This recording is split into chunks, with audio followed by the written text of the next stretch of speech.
There is a silence unique to late-night driving, a silence so deep it seems alive. During the day, roads breathe, with motion horns blaring, engines humming, voices spilling out from open windows. But past midnight, when the rest of the world has surrendered to sleep, the highway changes. It is stripped of its familiar noise and becomes something else. Something that feels less like a place of travel and more like a threshold to the unknown. For drivers, this silence presses against the chest like weight. The hum of the engine becomes louder, magnified until it feels like the only heartbeat in an endless body of darkness. The tires whisper against the asphalt in a rhythm to steady, too hypnotic, almost like the ticking of a clock that doesn't belong to them. And beyond the weak cone of headlights, the night stretches thick, endless, waiting. What unsettles most drivers is not the absence of sound, but the presence within that absence. The silence feels loaded, as though something is listening, hidden just beyond sight. The trees that line the road seem to lean inward, their branches clawing toward the car, like fingers reaching for glass. The empty fields on either side feel like vast, open mouths, ready to swallow the traveler whole. Even the mirrors become enemies. At first, a driver glances casually, checking for headlights or the shimmer of a passing car. But after too many miles without seeing another soul, the reflection begins to feel wrong. The back seat is dark, shadowed, and in that silence it is too easy to imagine a shape stirring there, something waiting, patient, just out of sight. For those who spend their lives on the road, truckers, late shift workers, night wanderers, the silence becomes familiar. But familiarity does not breed comfort. Instead, it sharpens the unease. They know the tricks their minds can play, yet many swear the silence sometimes plays back. A flicker of movement in the periphery, a shadow on the shoulder, a set of phantom headlights that vanish when you blink. It is in this silence that true horror is born, not in screams, not in chaos, but in the suffocating weight of a world that feels too still, as though the road itself is holding its breath. Drivers who have lived to tell their stories often say the same thing. It wasn't the darkness that frightened them, but the knowledge that they weren't truly alone. The late-night road has a voice, and it speaks through silence. You don't hear it with your ears, you feel it in your bones, in the way your hands grip the wheel tighter, in the way your foot presses unconsciously harder on the gas. And once you've heard it, once you've felt it, every mile becomes a question whispered into the void. What else is out here with me? Daniel had always dreaded late shifts, not because of the work, but because of the drive home afterward. His job at the factory kept him until well past midnight, and by the time he clocked out, the town was silent. The once busy streets were deserted, the only signs of life coming from the occasional flicker of a street lamp or the distant bark of a dog. By the time he reached the highway, the world felt emptied, as if it belonged solely to him. And that thought, instead of comforting, made his chest tighten. On this night, fatigue weighed heavily on him. His eyes burned from hours of staring at harsh fluorescent lights, and his body felt as though it were moving on autopilot. The car's heater breathed warm air across his legs, making him even sleepier, but he forced himself to stay alert. He lowered the window for a blast of cold night air, the wind cutting his face and keeping his mind awake. The sharp scent of damp earth filled the cabin, reminding him that he was still grounded in the real world. The highway stretched ahead in an endless ribbon, lined by skeletal trees whose branches reached across the road like brittle arms. The fog rolled in low, clinging to the pavement, and Daniel found himself leaning forward, squinting into the white blur. His radio had given up on finding a station, emitting only static that filled the silence in a way that somehow made it worse. He turned it off, leaving only the hum of the engine and the occasional rattle of loose change in the cue folder. He told himself the night was uneventful, just another long drive home. But unease was already creeping into his chest. Every shadow seemed too sharp, too deliberate. A broken fence post looked like a figure waiting just off the road. The sagging mailbox became a hunched shape in the corner of his eye. Each time he passed one of these illusions, the tension in his shoulders grew worse. And then, as he approached the old overpass, he felt the shift. It wasn't the road or the car, but the air itself. The silence grew heavier, pressing against him like invisible hands. His pulse picked up, his breath coming shorter. He gripped the wheel tighter, his instincts warning him that something was waiting. Daniel had passed under that overpass countless times before, without incident. But tonight it felt different. The fog seemed to gather thicker beneath it, pooling like smoke. The concrete pillars loomed ahead, taller than usual, like the legs of some massive creature crouching in wait. He couldn't explain why, but the sight filled him with dread. Fatigue forgotten, Daniel sat straighter, his eyes locked on the road ahead. He told himself to focus, to push through, but a cold thought whispered in the back of his mind. You're not the only one out here. It was then that he saw it, something, or someone, standing at the railing above, motionless in the mist. His stomach dropped, his pulse quickened, and before he could stop himself, his foot eased off the accelerator. The drive that had been tedious moments ago had suddenly turned into something else, entirely a passage into fear. The overpass rose out of the fog like a shadow made of stone, its concrete pillars looming on either side of the road. Daniel felt the wheel vibrate faintly beneath his hands as his tires rolled over the seams in the asphalt. But his eyes were not on the road anymore. They were fixed upward, toward the railing dot. At first he thought fatigue was finally playing tricks on him. The figure he saw was vague, a smear of darker shadow against the grey curtain of mist. But the closer he came, the clearer it became. A man or something shaped like one was standing there, utterly still, as if carved from the night itself. The posture was wrong. The head hung too far to one side, tilted at an angle that suggested a broken neck, yet the figure did not sway or move. Its arms rested stiffly at its sides, the outline sharp against the fog. Every detail illuminated for a moment in the harsh glare of Daniel's headlights. The clothes were dark, indistinct, hanging from a frame that seemed too thin to support itself. But the face, God, the face was the thing that made Daniel's stomach twist or pale, hollow, and smiling. It wasn't the smile of a stranger caught by surprise, nor a friendly grin. It was too wide, too stretched, as though the skin had been pulled taut across teeth that wanted to be seen. For a heartbeat, Daniel swore the expression was meant for him alone. A grin fixed in anticipation. Every instinct in him screamed to keep driving, to push through and forget what he saw. Yet his foot slowed on the gas pedal, as if his body had been caught in a snare. The silence inside the car thickened until it felt as though the figure's presence had seeped through the windshield, filling the space around him. Then the impossible happened. As his car passed beneath the overpass, Daniel lost sight of the figure. He exhaled shakily, hoping that maybe it had been nothing more than a hallucination born of exhaustion. But as the roof of his car cleared the shadow of the structure, he instinctively flicked his gaze to the rearview mirror. His blood ran cold. The figure was no longer on the railing. It was standing in the middle of the road behind him, perfectly still, perfectly centered. The grin was the same, wide, hungry, unchanging. Daniel's breath hitched. His pulse slammed against his ribs as his hand shot to the gear. He didn't think, he simply acted, slamming his foot against the accelerator. The car lurched forward violently, the engine screaming as the tires skidded against the damp road. The world blurred around him, trees rushing by in streaks of black, and still, he couldn't stop glancing into the mirror. He needed to know if it was following. For several agonizing seconds, the road behind him appeared empty again. No figure, no pale face, no grin, just darkness swallowing the stretch of asphalt. But Daniel couldn't shake the certainty that it wasn't gone. The figure had moved once, it could move again, and this time, he feared, it wouldn't be content to simply stand and watch. That overpass was no longer just a landmark to him. It had become a place where the road itself bent, where silence birthed something that didn't belong. And deep down, Daniel knew that if he ever passed beneath it again, the figure would be waiting, dot above, dot not behind, but inside.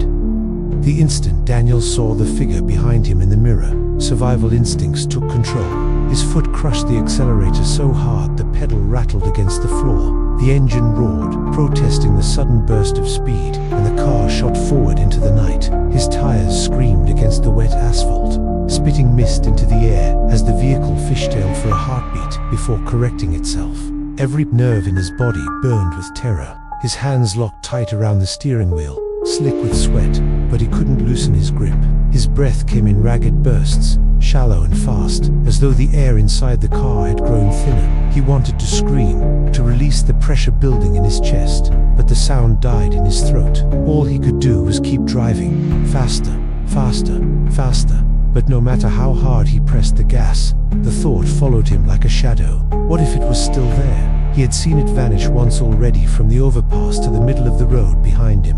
What was stopping it from appearing again? Closer this time, maybe right in his back seat. The idea festered in his mind. clawing at the edges of reason until paranoia nearly blinded him. He forced himself to glance at the mirror again. His stomach lurched violently. The road behind him stretched empty, swallowed by fog, but the glass seemed to shimmer faintly, as though struggling to hide something. For a moment, he thought he saw a flash of pale skin, the curve of that grotesque grin, but when he blinked, there was nothing. Not real, he whispered to himself, his voice trembling. It's not real, yet deep inside, he knew it was. The forest pressed closer on either side of the road, branches tangling overhead like skeletal arms. Each flicker of shadow felt like movement, each passing tree like a figure keeping pace. Daniel's speedometer climbed dangerously high, but he didn't care. The car rattled over uneven pavement, headlights slicing desperately through the thick fog. All he wanted was distance from that overpass, from that figure, from the memory of its hollow eyes. Minutes stretched like hours. He didn't remember making turns, didn't remember passing landmarks. The road blurred beneath him in streaks of grey and black, until, finally, the fog began to thin. The air cleared, and he saw the familiar outline of a gas station glowing faintly ahead. Daniel didn't hesitate. He pulled into the lot so violently the car's tires squealed, the smell of burnt rubber trailing behind him. He cut the engine, chest heaving, his pulse crashing in his ears. For several moments, he sat frozen, staring into the rearview mirror, half expecting to see that grinning face staring back. But the mirror showed only him, his pale, terrified reflection, sweat dripping down his temple. No figure, no shadow, just silence. Yet even as relief trickled in, Daniel knew this wasn't over. He could leave the gas station, he could drive home, he could climb into bed and bury himself under blankets. But that overpass was still out there, waiting. And if the figure had found him once, what was stopping it from finding him again? Daniel swore to himself that night that he would never take that road again, never pass under that overpass, never give the figure another chance. But late at night, when sleep refused to come, he sometimes wondered, was it still standing there? Was it waiting for the next driver, the next soul too tired, too vulnerable, too alone to resist looking up? And worst of all, if he did pass by again, would it bother to stand on the railing this time? Or would it be waiting directly in the middle of the road, smiling, ready to step inside? Jenna had always prided herself on being fearless behind the wheel. Long drives never bothered her. In fact, she often welcomed them. The open road was her sanctuary, a place where she could clear her head and let the monotony of asphalt and headlights lull her into calm. But that night was different. That night, the highway felt less like freedom and more like a trap, stretched endlessly in front of her. The clock on her dashboard glowed. 12:26 a.m. She had left her friend's house later than expected, too tired to think clearly, but too stubborn to wait until morning. The two-lane rural road wound through miles of farmland, with no houses, no towns, no signs of life. Darkness blanketed everything, heavy and unbroken, except for the fragile beam of her headlights. The fields on either side stretched flat and empty, but they seemed to pulse with silence. As though holding their breath, Jenna kept the radio on low, a faint hum of static-laced music barely cutting through the oppressive quiet. She tried to convince herself there was nothing to fear. She was used to back roads, used to driving alone, and yet, as the minutes dragged on, she felt something strange gnawing at her chest. It wasn't fear exactly, but anticipation, like the road itself was waiting for something to happen. That was when she saw the headlights dotted first. They appeared as a faint glow in her rearview mirror, small and distant, maybe a mile or two behind. Relief surged through her. She hadn't realized how tense she'd become until that moment. Another car meant she wasn't alone anymore. It meant the night wasn't entirely hers to endure, but the comfort didn't.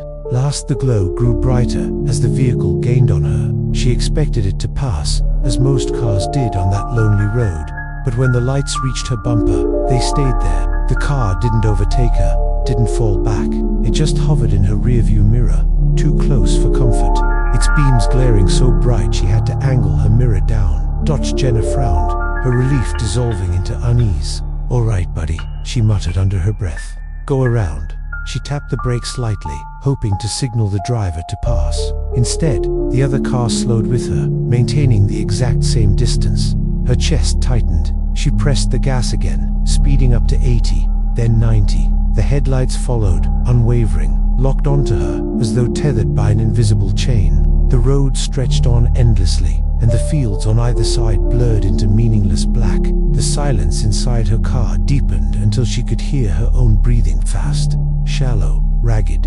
She told herself it was just some jerk trying to scare her, maybe a drunk, maybe a teenager with nothing better to do. But even as she tried to rationalize, she couldn't shake the feeling that this wasn't ordinary.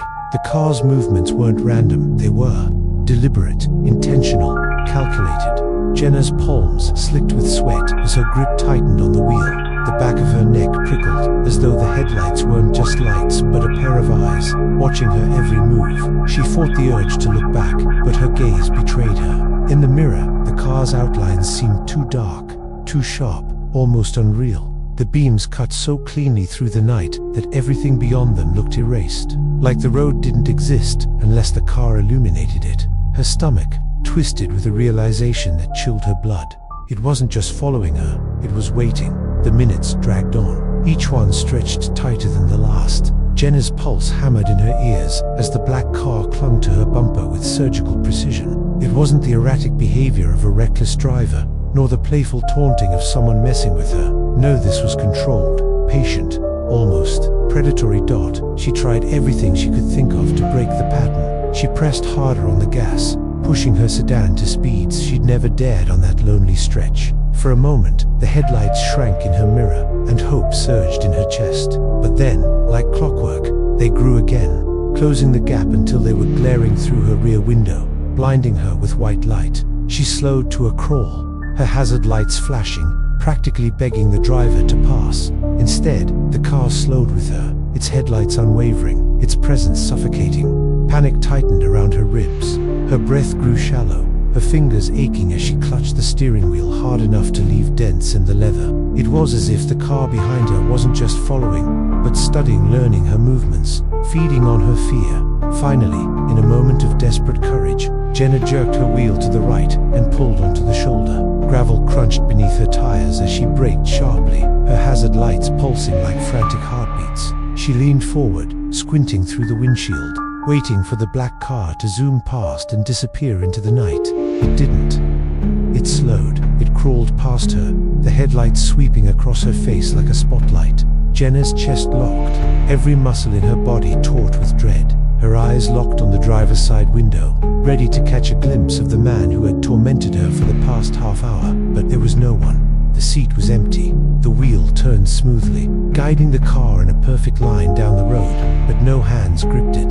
The cabin glowed faintly under the dash lights, revealing nothing but vacant seats. Jenna's blood turned to ice. Her scream caught in her throat, strangled by disbelief. She blinked, desperate to convince herself she had imagined it, but when she opened her eyes again, the car was still rolling steadily forward. No driver, no passenger, no explanation. And then, without warning, it vanished. There was no engine noise fading into the distance, no taillights shrinking to pinpricks. One moment the car existed, as real as her own terror, and the next it was gone. The road stretched out ahead, barren and endless, as though it had swallowed the vehicle whole. Jenna sat frozen, her heart clawing against her chest, her breath stuttering in the silence. She wanted to believe it was over, that the nightmare had ended with the car's disappearance. But her gut told her otherwise, almost mechanically, as if her body knew before her mind did. She turned her head back toward the mirror.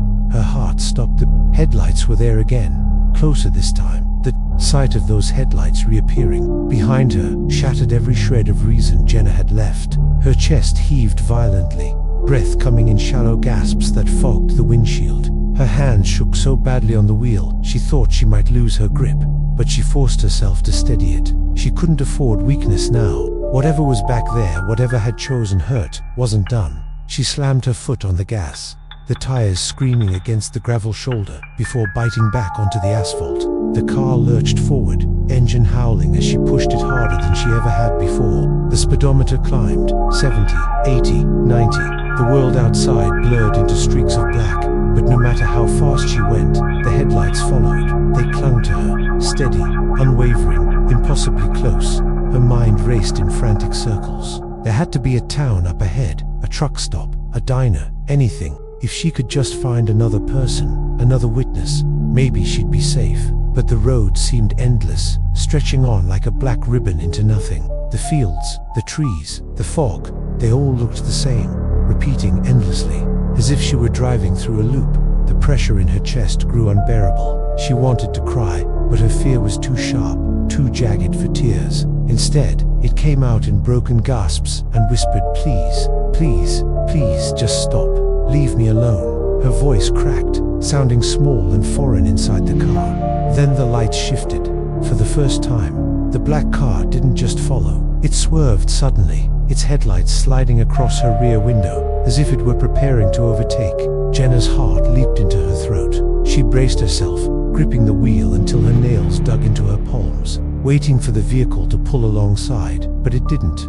The lights vanished, gone, just like before. Her heart pounded in her ears, her breath ragged. She dared a glance into the mirror. Empty road, nothing behind her but blackness. Relief surged through her so violently she almost sobbed. She let her foot ease off the gas, her shoulders trembling as she tried to calm herself, and then blinding white. The headlights exploded back into view, so close they flooded her entire cabin with light. She screamed, the sound raw and ragged, as if torn from her soul.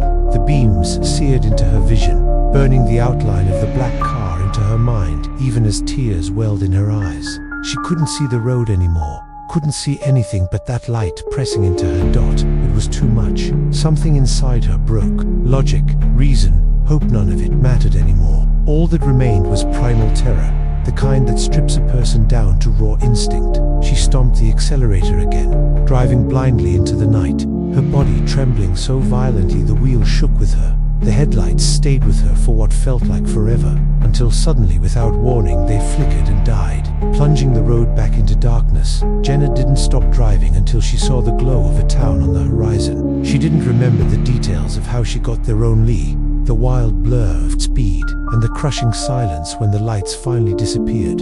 For weeks after, she refused to take that highway again. But even in the safety of her own bed, she wasn't free. Every time she closed her eyes, she saw those lights flaring to life, closer, closer, until they swallowed her whole.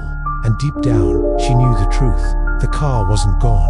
It was waiting for her to be alone again on some dark stretch of road when no one would hear her scream. Luis had been driving the night shift for years. As a delivery driver, the road was his second home, and he often told people he felt safer in his truck than in his own bed. He was used to loneliness, used to the silence, used to the endless black stretches of highway that other drivers feared. But even seasoned drivers have weak moments, and on one particular night, exhaustion and instinct collided in a way that would haunt him forever. It was past 2 in the morning when Luis spotted her. The figure appeared suddenly in the beams of his headlights, standing on the shoulder of the road as if carved out of the darkness itself. A woman. She was slim, draped in a long coat that swayed faintly in the night wind, and she carried nothing but a tattered backpack slung over one shoulder. Her head was bowed, strands of dark hair falling across her face, obscuring her features. Luis slowed immediately. He had been raised to believe that no one should be left alone on a road like this, especially in the dead of night. He thought of his sister, his mother. What if it were one of them stranded out here? What kind of man would he be if he just drove past? The decision felt less like a choice and more like a moral obligation. He pulled up beside her and leaned across the seat, calling through the open passenger side window. "Hey, you need a ride?" The woman didn't answer. She didn't even lift her head. For a long, unsettling moment, she simply stood there, hair masking her face, her silence louder than any scream.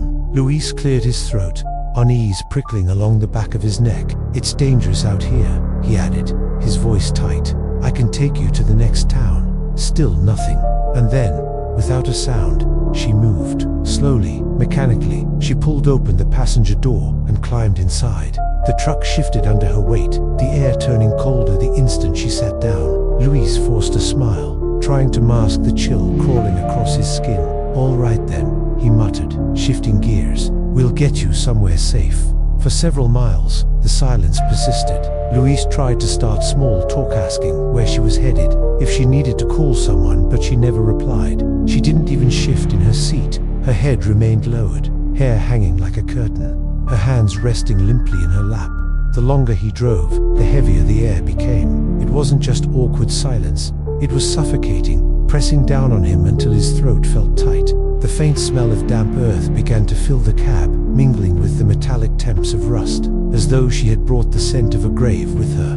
Lucy's chest tightened, his heartbeat pounding so hard it almost drowned out the hum of the engine. He gripped the steering wheel tighter, his knuckles pale. Something was deeply wrong. He couldn't explain why, but every instinct screamed that the woman sitting beside him wasn't a stranded traveler at all. She was something else, something that didn't belong here. And yet, against every impulse in his body, he kept driving. The dark road stretched ahead, endless, empty. Lois knew he had invited something into his truck that he could never put out again. The silence in the cab was unbearable. Louise could hear every tiny detail, the hum of the tires, the rattle of coins in the cup holder, the faint creak of the seat as the truck rolled over uneven asphalt. But none of it was louder than the weight of the woman beside him, her head still bowed, her face hidden. He glanced at her out of the corner of his eye more than once, waiting for her to speak, to shift, to give any sign of being human, but she didn't move, not once. Finally, with a shaky breath, he tried again. "So, where do you need to go?" His voice sounded too loud, bouncing strangely in the enclosed space. "Nothing." She didn't answer. Her hair hung still, her hands folded neatly in her lap, her body as motionless as stone. Louis swallowed hard. The chill in the air deepened, his breath fogging faintly in front of his lips, despite the heater blowing warm air. His pulse quickened. Something was wrong. Something was terribly wrong. He forced his eyes forward, telling himself not to look again, to just keep driving, to drop her at the next gas station and forget the whole thing. But the silence gnawed at him, chewing through his nerves until he couldn't resist anymore. Slowly, almost against his will, Luis turned his head to look directly at her. The seat was empty. For a moment, his brain refused to process what his eyes saw. His hands trembled on the wheel, his lungs locking up as shock froze him in place. He had watched her get in, he had felt the truck shift under her weight, and yet the passenger seat was bare and touched, perfectly smooth, the way it had been before. A strangled sound escaped his throat, half gasp, half cry. He whipped his eyes back to the road, panic threatening to send him swerving into the ditch. He tried to breathe, to force some explanation into his head. Hallucination, fatigue, a trick of the light. But the truth clawed deeper. He hadn't imagined her. She had been there. She was there, and then he saw her again.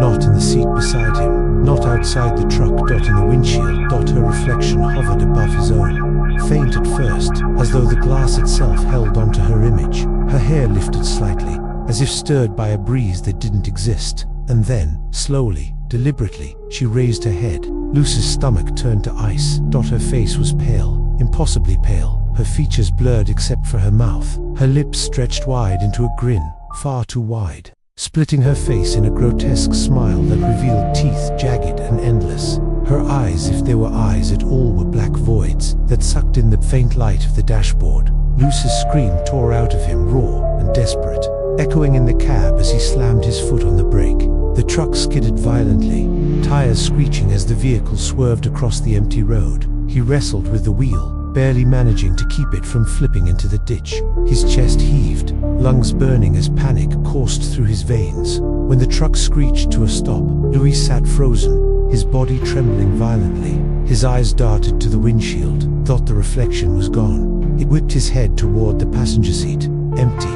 The only sound was his ragged breathing, the engine idling softly beneath it. Yet the faint scent of damp earth still clung to the air, sharp and undeniable.